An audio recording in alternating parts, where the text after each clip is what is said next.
Bismillahirrahmanirrahim. Assalamualaikum warahmatullahi wabarakatuh. Waalaikumsalam. Alhamdulillahi thayyiban mubarakan fihi kama yuhibbu rabbuna wa yarda. Ashhadu an la ilaha illallah wahdahu la syarikalah wa ashhadu anna Muhammadan abduhu wa rasuluh. Ya ayyuhalladzina amanu taqullaha haqqa tuqatih wa la tamutunna illa wa antum muslimun.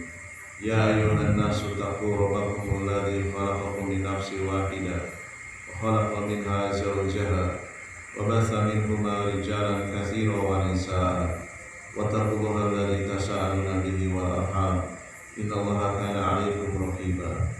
Ya ayyuhalladzina amanu taqullaha wa qulu qawlan sadida yuslih lakum a'malakum wa yaghfir lakum dhunubakum wa man yuti'illaha wa rasulahu faqad faza fawzan 'azima. Wa qala Rasulullah sallallahu alaihi wasallam innamal a'malu binniyat wa innamal likulli imrin ma nawa. Faman kanat hijratuhu ila Allah wa rasulih fa hijratuhu ila Allah wa rasulih. Wa man kanat hijratuhu bidunya yusibuha aw imra'atin yankihuha fa hijratuhu ila ma hajara ilaihi. Jamaah salat maghrib Masjid Darul Hasan, Masjid Muhammadiyah Darul Hasan rahimani wa rahimakumullah. Alhamdulillah pada malam hari yang penuh berkah ini Allah Jalla Jalaluhu masih memberikan kemudahan kepada kita, hidayah serta taufik sehingga kita masih bisa menghadiri kajian rutin kita membahas kitab Sarhu Risalati Suruti Sholat wa wajibatiha wa arkaniha, buah karya dari Syekh Abdul Aziz Ar-Razihi hafizahullah ta'ala.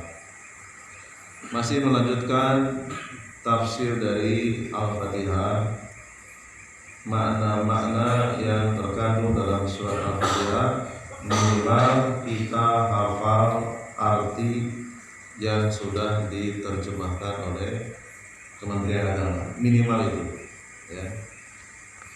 Telah sampai kepada ayat Maliki Yaumiddin, Maliki yang menguasai Yaumiddin, hari kiamat. Ayat yang mulia ini ditafsirkan oleh ayat yang lainnya, yaitu surat Al-Infitar.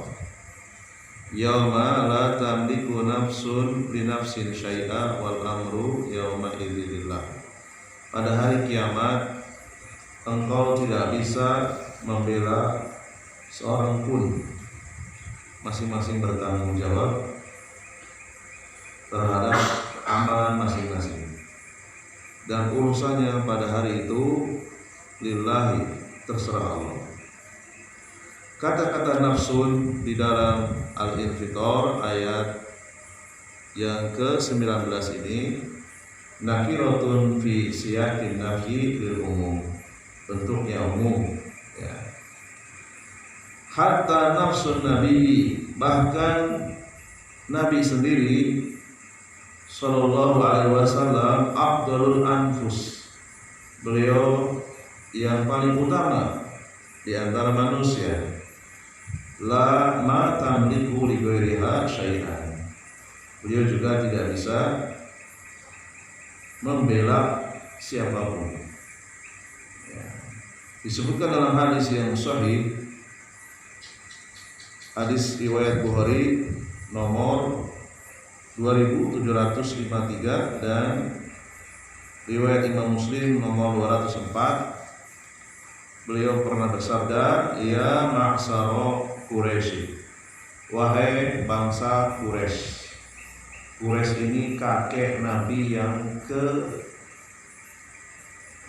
atau 16 di atasnya ya.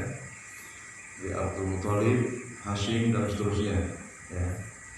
Wahai bangsa Quraisy, ishtaru anfusakum, jagalah diri-diri kalian, terutama jagalah diri-diri kalian dari perbuatan syirik. La ugni ankum minallahi syai'an, aku tidak bisa membela sedikit pun kepada kalian, aku tidak bisa membela kalian nanti di hari kiamat. Ya Bani Abdi Manaf, wahai keluarga Abdi Manaf, ini kakek Rasul di atas Bani Hashim. La ughni ankum minallahi syai'an, aku tidak bisa membela kalian sedikit pun. Ya Abbas ibn Abdul Muttalib, ini pamannya.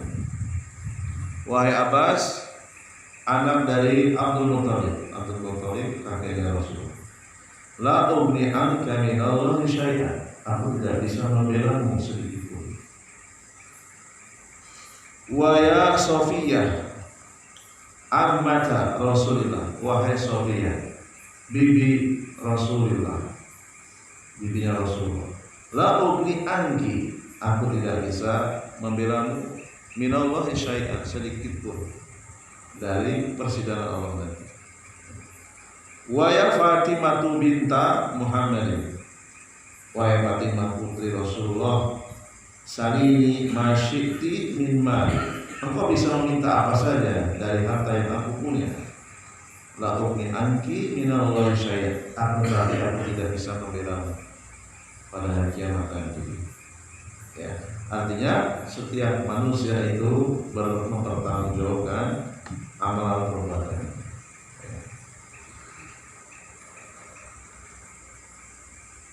Kullul khalaiq munsituna wallahu ta'ala yuhasibuhu wa yujazi. Semua makhluk itu diam, menunggu satu-satu, dicek, diinterogasi, dirazia, dikalkulasi. Kemudian Allah memberikan balasan kepada mereka sesuai dengan hasil perhitungan. Dan dalam hadis yang lain Rasulullah SAW juga pernah bersabda, hadis yang dikeluarkan Imam Tirmidzi nomor 2459 dan juga Imam Ahmad dan yang lainnya, beliau bersabda, al-kaisu, orang yang cerdas itu adalah mandana nafsahu, orang yang selalu introspeksi diri, selalu menghisap diri, ya, dosanya bertambah banyak atau bertambah sedikit, atau kebaikannya bertambah banyak atau masih sedikit. Wa amila lima ba'dal mauti, orang yang cerdas itu setelah dia introspeksi, dia bersiap-siap untuk menyambut kematian. Wal azizu, dan adapun orang yang bodoh adalah man atba'a nafsahu hawaha, yaitu orang yang selalu mengikuti hawa nafsunya yang buruk. Wa tamanna 'ala Allahi al-amani, dan dia hanya berangan-angan ingin kebaikan tapi tidak berusaha, ingin alim tapi tidak menuntut ilmu, dan seterusnya, ya. Al-kaisu, makna yang lebih luas dari al-kaisu, orang yang cerdas, yakni yaitu al-aqil, al-fatinu, al-hazim, orang yang berakal, orang yang menggunakan akal sehatnya. Alladzi yarju fika nafsihi, yang mengorbankan dirinya, menebus dirinya, meluangkan waktu, siap untuk lelah, siap untuk berkorban. Mandana nafsahu, berintrospeksi diri. Ai hasaba nafsahu di dunia, dia memeriksa dirinya sendiri ketika dia hidup di dunia. Fayuhasibu nafsahu wa yuwafiqhu wa yuwaqifuha inda haddiha, dan ia berhenti, tidak berani melewati batas syariat, ya. Kalau melewati jatuh kepada perkara yang haram. Wa yaduru fi amalihi in kana amalu khairan istamara alaihi, dia mengecek amalannya. Kalau ternyata amalannya baik, kemudian dia melanjutkan, meneruskan, berusaha istiqomah. Wa in kana syarran, apabila amalannya itu buruk, amsaka zamama nafsihi, ia berhenti menahan diri, wa mana'ah, berusaha sekuat tenaga untuk menjauhinya. Wa amila lima ba'dal mauti, bersiap-siap menyambut kematian, maksudnya adalah minal qabri wal ba'thi wal jaza'i wal hisabi wal jannati wal nari, mempersiapkan tempat tinggalnya di alam kubur, mempersiapkan untuk kebangkitan, balasan surga dan neraka. Fayamalu amalan salihan yunazzihi min azabil qabri, jika dia melakukan banyak amal soleh, hal itu akan menyelamatkannya dari azab kubur. Wa ahwali yaumal qiyamah, dan keadaan buruk pada hari kiamat. Wa adzabil nar bi an yuwahhidallaha wa yukhlisa lahul ibadah, karena ia berusaha mentauhidkan Allah, mengikhlaskan seluruh ibadahnya. Wa yatamassalu awamirallahi wa yaqifu inda hududih, dia berusaha semaksimal mungkin melakukan apa saja yang Allah perintahkan dan berhenti tidak melewati batas syariat. Wa yastaqimu ala taatillah, dan dia istiqomah berusaha untuk konsisten mentaati Allah Subhanahu wa taala. Wal azizu, adapun orang yang bodoh, man atba'a nafsahu hawaha, yaitu orang yang senantiasa mengikuti hawa nafsunya. Yatruku li nafsihi al-inana, dia melepaskan tali kendalinya. Taf'alu ma tasha'u wala yubali, dia melakukan apa saja yang dia inginkan dan dia tidak memperdulikan keharaman-keharamannya. Yaf'alul munkarat wa yuqassiru fil wajibah, dia melakukan kemungkaran dan meninggalkan kewajiban. Ini yang dimaksud dengan al-ajiz, ya. Bukan ajiz, ya. Al-ajiz itu kuat, ajiz itu bodoh, ya. Salah mahraj, salah makna, ya. Ajiz perkasa, ajiz ainnya panjang, bodoh, ya. Beda makna, beda pengucapan, beda makna. Itu adalah penjelasan dari Maliki Yaumiddin. Selanjutnya, iyyaka na'budu wa iyyaka nasta'in. Penjelasan dari iyyaka na'budu, ala la na'budu ghayraka, kami tidak menyembah selain Engkau. Susunan yang normal dalam tulisan bahasa Indonesia, kami menyembah Engkau, gitu ya. Dalam bahasa Arab itu bisa dibalik, engkaunya ditaruh di depan sehingga bunyinya iyyaka na'budu, asalnya na'buduka. Inilah kehebatan bahasa Arab, bisa dibolak-balik, tidak seperti bahasa Indonesia. Takdimu dzarfi, mendahulukan sesuatu yang di belakang ditaruh di depan. Yufidul hasra wal ikhtisas, mengandung makna adanya pembatasan dan pengkhususan, sehingga terjemahnya ada kata-kata tambahan hanya dan khusus. Iyyaka na'budu maknanya hanya kepada Engkau saja kami menyembah. Karena dibalik maknanya berubah. Beda dengan Indonesia, ya, harus dikasih kata-kata hanya. Ya, Arab tidak, dibalik saja sudah, maksudnya sudah ada kata-katanya. Iyyaka na'budu ini sama dengan tafsiran kalimat tauhid la ilaha illallah. Sama, iyyaka na'budu itu tafsir dari kalimat la ilaha illallah. Mustamilatun ala nafsin wal isbat, di dalamnya mengandung dua sisi yang harus ada. Sisi yang pertama peniadaan, sisi yang kedua penetapan.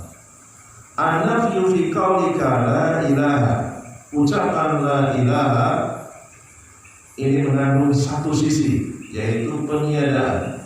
Wa hadza kufrun bi taghut wal bara'atu min kulli ibadati li ghairillah.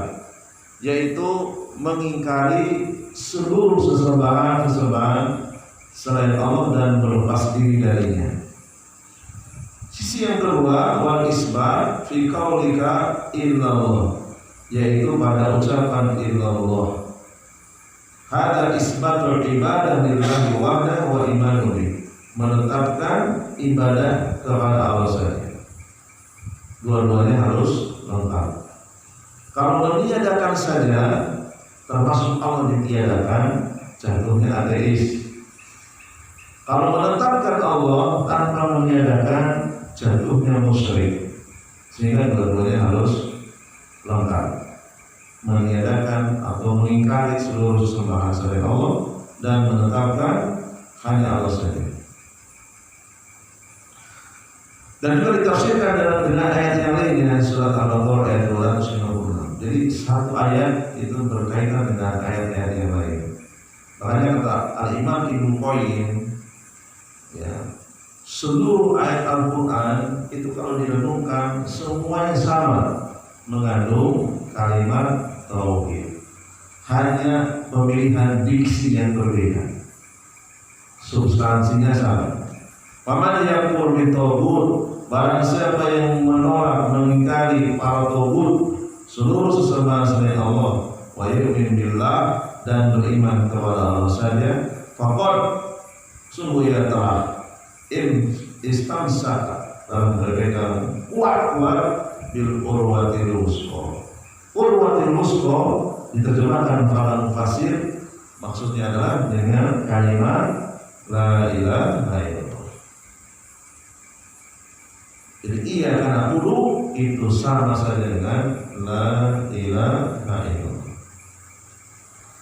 Kemudian perkataan penulis Hafizahullah ta'ala, ahdun bainal abdi wa bainal rabbih alla ya'budu illa iyyah, perjanjian antara seorang hamba dengan Tuhannya, yaitu tidak menyembah, tidak beribadah kecuali beribadah kepadanya saja. Kemudian kalimat iyyaka nasta'inu maksudnya adalah nasta'inu bika, ya Allah, kami meminta pertolongan kepada Engkau ya Allah, wala nasta'inu bi ghairika, dan kami tidak meminta pertolongan kepada selain Engkau. Disebutkan dalam hadis yang sahih riwayat Imam Muslim, an Abi Hurairah radhiyallahu anhu, dari Abu Hurairah, Rasulullah SAW bersabda, qala Allah Ta'ala qasamtu sholata, sesungguhnya aku telah membagi solat. Maksudnya adalah membagi surat Al-Fatihah, baini wa baina abdi nisfaini, antara aku dan hambaku dua bagian, wali abdi masal, untuk hambaku apa yang ia minta, yaitu pada kalimat iyyaka na'budu wa iyyaka nasta'in, hada baini wa baina abdi, inilah antara hambaku dan diriku. Kemudian berikutnya ihdina as-siratal mustaqim. Hadhil ayatul khamisah, ini ayat yang kelima. Tafsir dari kata ihdina itu ada tiga. Tafsir yang pertama, arsyadana lima jahilna, bimbinglah kami. Arsyidna lima jahilna, bimbinglah kami dari kebodohan, dari ketidaktahuan. Tafsir yang kedua, sabitna ala ma'alimna, kuatkan kami apa yang sudah kami ketahui. Maksudnya apa? Ilmu yang sudah kita dapatkan itu jangan sampai hilang, ya. Tafsir yang ketiga, wa waffiqna lil amali bih, berikan kami petunjuk sehingga bisa mengamalkan. Karena keadaan manusia itu berbeda-beda. Li anna hunaka minal haq ma tajhaluhu wa la ta'lamuhu. Ada orang yang bodoh, tidak memiliki ilmu, maka ketika dia mengucapkan ihdina, sesungguhnya dia sedang meminta kepada Tuhannya an yahdiyaka lahu, wa yursilaka wa yadulluka alaihi. Itu artinya dia sedang meminta ilmu ketika mengucapkan ihdina. Cuma masalahnya banyak orang yang mengucapkan kata ihdina hanya sebatas di lisan saja, tidak berikhtiar untuk mendatangi majelis ilmu.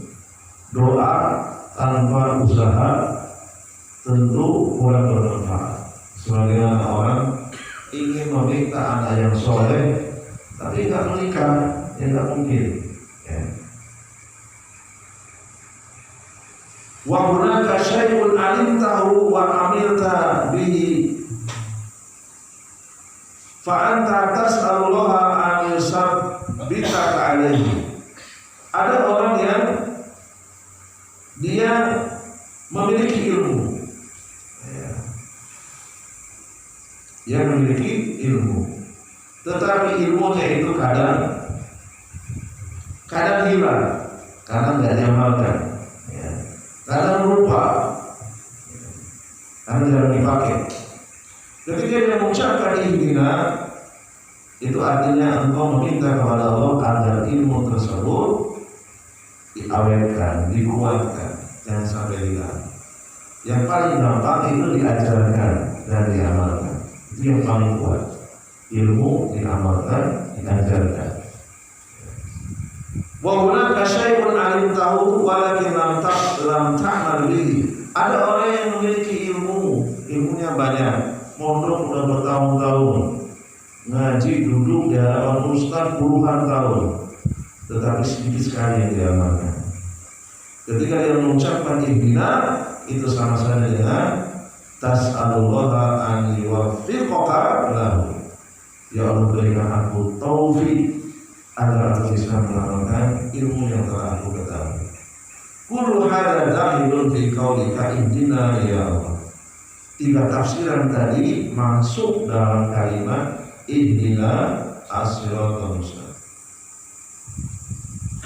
Kemudian tafsiran dari as-sirat, tafsirannya banyak. As-sirat maksudnya adalah Islam. Maksud yang kedua adalah Rasulullah. Maksud yang ketiga adalah Al-Quran.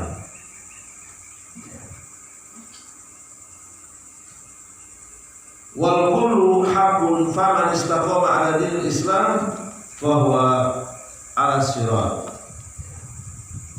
Siapa yang istiqamah di atas Islam, maka dia berada di atas as-sirat. Wa man tabi'a rasulah wa huwa ala sirat. Siapa yang mengikuti Rasulullah berarti dia di atas as-sirat. As-sirat di sini kalau kita lihat dia bentuknya tunggal, ya. Jalan satu jalan yang al-mustaqim yang lurus. Seandainya jalan menuju Allah itu dua, tentu bunyi ayatnya ihdina as-sirata ini. Kalau jalan kebenaran itu lebih dari dua, menggunakan jalan tafsir ihdina as-sirata al-mustaqim. Tapi Allah menyebut dengan bentuk singular. Apa singular? Tunggal. Ya. Ini nasihat untuk orang-orang yang mengatakan kamu seorang muslim tidak benar kalau kamu dikatakan toleran dengan yang lain. Buktinya kamu masih mengatakan selain Islam itu sesat, ya, nggak benar itu. Jalan kebenaran menuju Allah itu banyak, ya. Jalan kebenaran menuju Allah itu banyak. Jadi kamu jangan mengatakan selain agama kamu sesat. Ya, ini yang mengatakan budayawan. Ya. Nah, kita bantah dengan ayat ini. Jalan kebenaran itu tunggal. Sebagaimana Allah menyebut dalam ayat yang lain, minad dzulumati ilan nuri. An-nuri itu bentuknya tunggal. Kalau dua cahaya, minad dzulumati ila nuraini. Kalau cahaya kebenaran itu banyak, minad dzulumati ila anwari. Tapi Tapi Allah menyebut ilan nuri, satu cahaya, yaitu cahaya yang dilewati oleh para nabi, yang dilewati oleh Rasulullah SAW. Al-mustaqimah alladzi la iwaja fihi. Al-mustaqim maknanya tidak ada kebengkokan. As-sirat yang ada dalam surat Al-Fatihah ini jalan yang maksudnya abstrak, maknawi, bukan yang kelihatan oleh mata. Yaitu lujumul haqi, seseorang itu istiqomah di atas al-haq, di atas jalan Rasulullah, itu maksudnya. Wa hunaka siratun hisiyun, ada juga jalan yang memang secara mata kelihatan, jalan beneran, bukan jalan yang maknawi, yaitu pada hari kiamat. Wa huwa mansubun ala matni jahannam, yaitu yang dibentangkan oleh Allah di atas punggung neraka jahanam. Bagian atas neraka jahanam itu ada jalan, jembatan. Al-jashru alladzi bainal jannati wan nar, yang dibentangkan menghubung surga dan neraka, antara surga dan neraka. Yamurun nasu alaihi ala qadri amalihim, manusia bisa melewati sesuai dengan kadar amalannya. Ada yang secepat kilat, ada yang merata, dan seterusnya. Fahuma syiratun syiratun fi dunya wa syiratun fil akhirah. Jadi sirat yang ada di dunia itu maknawi, sirat yang ada di akhirat itu secara fisik ada. Faman istaqoma ala siratin mustaqim fi dunya, barang siapa yang istiqomah melewati sirat, melewati jalan yang lurus di dunia, dia mati tidak membawa dosa syirik, mati amal kebaikannya jauh lebih banyak daripada keburukannya. Abara as-sirata al-hisiyah, pasti dia bisa melewati jembatan yang sebenarnya yaumul kiamati, nanti pada hari kiamat. Wa tajawajahu ilal jannah, dan dia akan sampai ke surga. Wa man lam yastaqim ala siratin mustaqim fi dunya, orang yang tidak istiqomah ketika hidup di dunia, mati membawa dosa syirik akbar, atau keburukannya lebih banyak daripada kebaikannya. Lam ya'bur as-sirata al-hisiyah, dia tidak bisa melewati jembatan pada kiamat nanti. Dia akan tercebur, apakah abadi atau tidak tergantung dari dosa yang dia dibawa. Kalau dosa syirik yang dibawa abadi, jatuh gak bisa selamat. Apabila masih ada keimanan, nanti tidak membawa dosa syirik, suatu saat dia akan keluar. Ihdina as-siratal mustaqim, kata penulis hafizahullah ta'ala, aqdamu wa anfa'u wa ajma'u du'ai fil Fatihah. Doa yang paling urgent, doa yang paling bermanfaat. Wa hajatul insan li hadhihi du'a wal hidayah aqdamu yataraddadu baina jambaini. Ucapan ihdina as-siratal mustaqim ini lebih besar manfaatnya, lebih besar urgensinya daripada napas yang berdenyut-denyut di antara dua dadanya. Napas kita tidak lebih penting dari ucapan ihdina as-siratal mustaqim. Li'anna al-insana idza faqada ta'ama wa syaraba wa nafasa, jika seseorang itu tidak ada yang bisa dimakan, tidak ada yang bisa diminum, kemudian dia mati, wal mautu la budda minhu ajilan aw ajilan, kematian itu pasti terjadi segera atau lambat. Wala yadurul insana idza mata wa huwa mustaqim, dan itu tidak membahayakan seseorang. Dia mati kelaparan, dia mati kehausan, sama sekali tidak membahayakan seseorang. Idza mata wa huwa mustaqimun ala taatillah muwahhid, apabila dia mati dalam keadaan istiqomah, dalam keadaan sebagai muwahhid, sama sekali tidak membahayakan. Karena pada akhirnya nanti juga diganti casingnya dengan casing yang lebih baik. Ya. Lakin idza faqada al-hidayah, beda dengan orang yang kehilangan petunjuk, kehilangan bimbingan, kehilangan taufik dari Allah, mata ruhuhu wa qalbuhu, roh dan hatinya itu mati. Ya, membahayakan rohnya. Wasara ila nar fasara faqdul hidayah a'dhamu wa asyaddu min faqdi ta'am. Kehilangan hidayah itu lebih berbahaya daripada kehilangan makanan dan minuman, wan nafas dan nafas. Kehilangan nafas mati, tak apa-apa. Karena semua juga mati, tidak memudaratkan rohnya. Tidak dengan kehilangan hidayah, jasadnya mati, rohnya juga mati. Artinya rohnya tidak akan mendapatkan kenikmatan. Masih berapa menit lagi? Masih banyak? 5 menit ya? 5 menit lagi. Barangkali ada tanya jawab sebelum saya lanjutkan ke ayat berikutnya. Siratal ladzina an'amta dan seterusnya.